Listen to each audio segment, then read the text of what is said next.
Next question हमारे पास question number 10। ये question भी सेम प्रीवियस क्वेश्चन की तरह होगा, इसको हमने सिंप्लीफाई करना है। तो सबसे पहले हमने जिस तरह इसमें किया था हम फैक्टर्स बना देंगे इसको सिंपल करने के लिए। 25 a क्यूब b स्क्वायर के पहले फैक्टर बनाएंगे हम।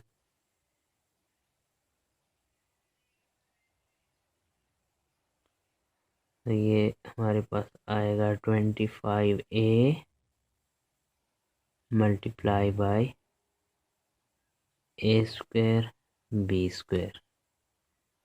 इन दोनों को मल्टीप्लाई करेंगे तो हमारे पास ये आंसर आता है।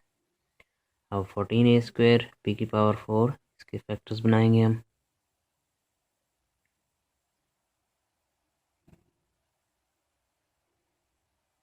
जो कि हमारे पास बनेंगे 14 b square multiply by a square b square. 14 b square को a स्क्वायर b स्क्वायर से मल्टीप्लाई करें तो हमारे पास आंसर आता है 14 a स्क्वायर b की पावर 4। अब हमारे पास ऊपर नीचे ये सेम चीज़ आ गई है, ये हो जाएंगे a square b square cancel हो जाएंगे।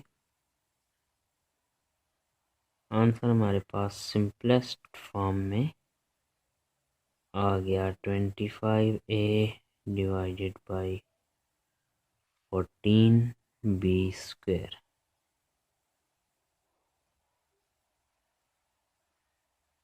This is the answer.